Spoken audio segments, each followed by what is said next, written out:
Jadi adab kepada Nabi Shallallahu Alaihi Wasallam yang pertama adalah beriman kepada Nabi Muhammad Shallallahu Alaihi. Yang kedua menghormati dan memuliakan beliau. Makanya kalau ada orang, kenapa sih sholawatan pakai berdiri segala?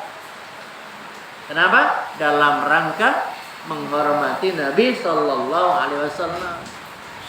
Marhaban marhaban ya nur aini, ya, berdiri mahallul qiyam. Yang ketiga mengagungkan kedudukan Nabi Shallallahu Alaihi Wasallam. Kedudukan Nabi. Yang keempat membela ajaran dan sunnah beliau. Beliau kalau duduk di majelis, duduknya bagaimana? Duduk bersila, duduk seperti tahiyat awal atau tahiyat akhir? Nggak tahu kita. Kenapa? Karena kita kurang ilmu. Nah, kalau udah tahu ilmunya, kira-kira dipakai nggak?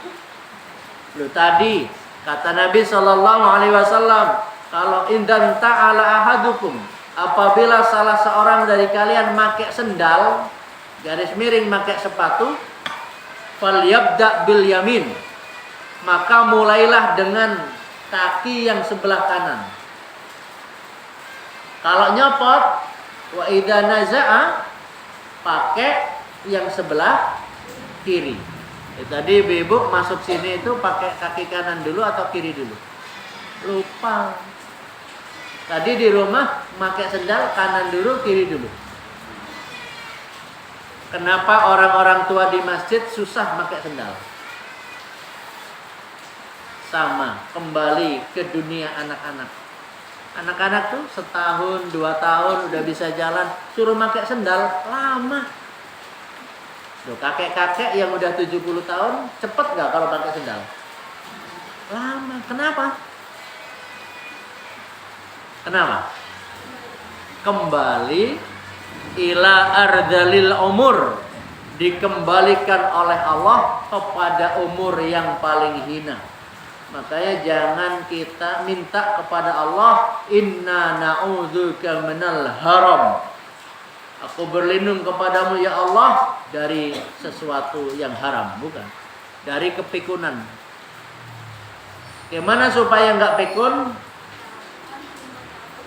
Baca Al-Quran, banyak mikir tentang urusan akhirat. Nanti matinya mati husnul khotimah, amin. Atau na'udzubillah su'ul khotimah. Yang kelima, tidak mendahului petunjuk Nabi dengan pendapat. Jadi kalau udah dikatakan dalam hadis begitu, berarti kita udah nyerah dah. Gak usah pakai pendapat kita. Kecuali dalam urusan dunia. Nabi SAW ditanya oleh para sahabat, ya Rasulullah, bagaimana cara nanam korma?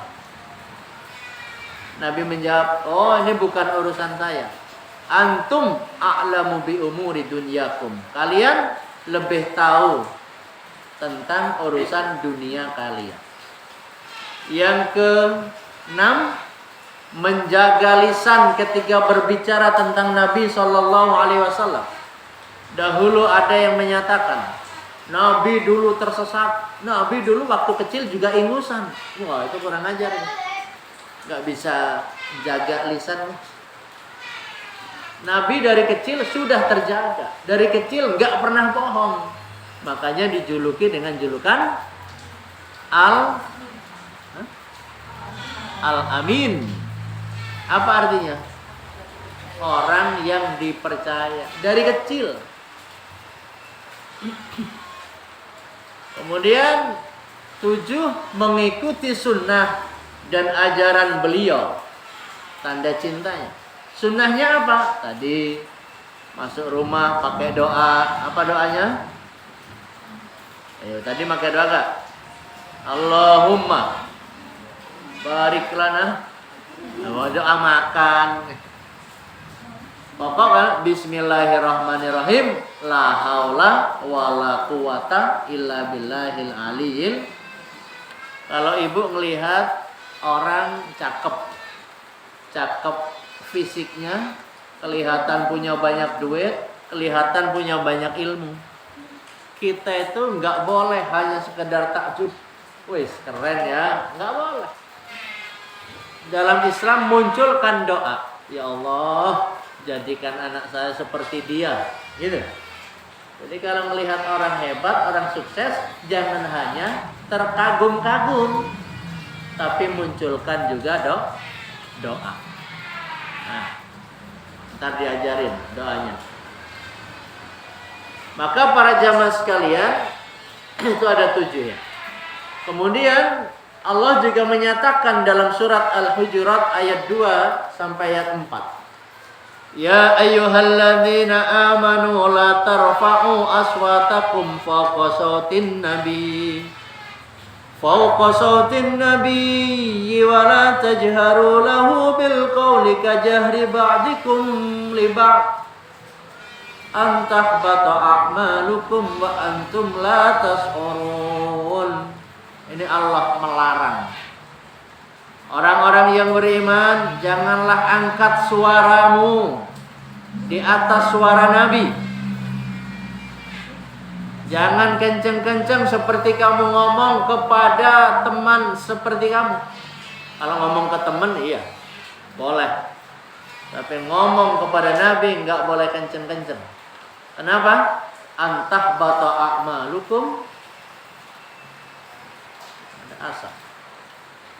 Jadi amal kalian itu menjadi sia-sia dikarenakan ngangkat suara depan Nabi Shallallahu Alaihi Wasallam. Apalagi anak ngangkat suara di depan ibunya nggak boleh. Atau seorang istri angkat suara di depan suaminya sendiri nggak boleh.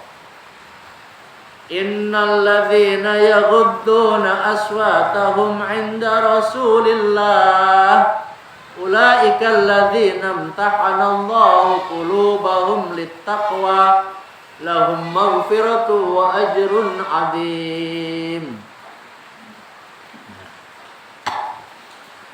Jadi alladzina yaghudduna, sebagaimana orang-orang yang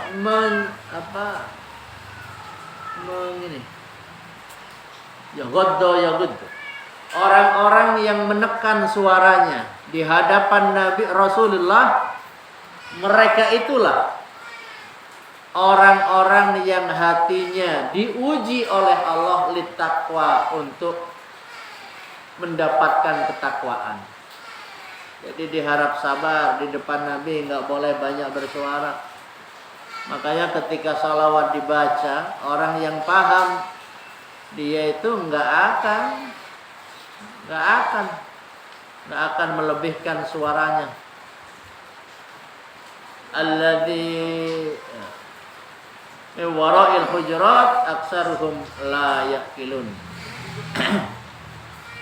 Innal ladzina yunaduna min wara'il hujurat, sesungguhnya orang-orang yang memanggil beliau dari balik kamar. Jadi ada di ruang lain gitu. Kemudian nyebut ya Rasulullah. Itu adalah termasuk orang yang tidak punya akal, layak kilun. Nah, ini ibu-ibu pernah manggil suami dari beda ruangan, ruang dapur ke ruang tamu. Bapak, pernah nggak? Nggak punya suami ya? Punya. Jadi dilarang memanggil Nabi Shallallahu Alaihi Wasallam dengan suara yang keras, dan dilarang memanggil Nabi dari ruangan yang berbeda. Nah, ini adab buat kita supaya tidak jadi teriakan di dalam rumah, maka manggilnya yang deket-deket. Jadi bisik-bisik aja kedengeran.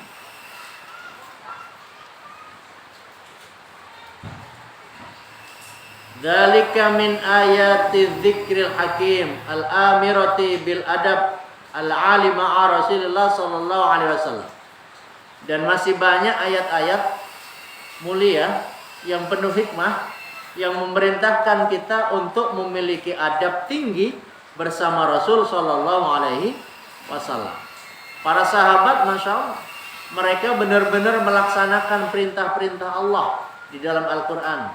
Contoh, innallaha wa malaikatahu yusholluna 'alan nabi. Sesungguhnya Allah dan para malaikat itu bersolawat atas Nabi. Dilaksanakan oleh para sahabat. Allah aja begitu, apalagi kita juga harus senang bersolawat. Di sini udah berapa kali baca solawat hari ini? Nah, tak kehitung saking banyaknya, ya. Dari ayat yang tadi kita dapat ngambil 5 kesimpulan dari Al-Hujurat barusan. Yang pertama, tidak boleh meninggikan suara di hadapan Nabi. Anak nggak boleh meninggikan suara di hadapan orang tuanya. Bagaimana caranya? Orang tua nggak boleh keras kepada anaknya. Kenapa anak sampai melotot ke orang tua? Karena orang tua suaranya keras. Yang kedua, tidak bicara kepada Nabi dengan suara yang keras. Tadi meninggikan suara. Yang kedua, tidak boleh dengan suara yang keras. Tidak boleh dengan suara tinggi, nomor 1. Yang kedua, nggak boleh dengan suara keras. Apa bedanya tinggi dan keras? Tinggi dan keras beda ya.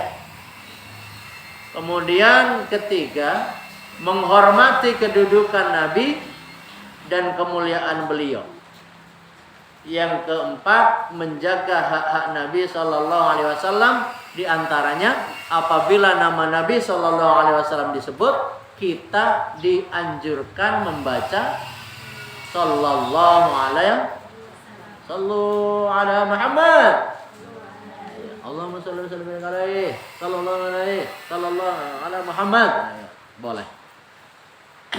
Yang kelima, para sahabat menjadi teladan Nabi di dalam menjalankan adab Rasul sallallahu alaihi wasallam. Ini yang dapat disampaikan, mudah-mudahan bermanfaat dan maslahat untuk kita semuanya, dan kita oleh Allah dijadikan pengikut Nabi dan nanti bersama Rasul di surga. Amin ya rabbal alamin. Hadanallahu wa iyyakum ihdinas siratal mustaqim. Wassalamualaikum warahmatullahi wabarakatuh. Allahumma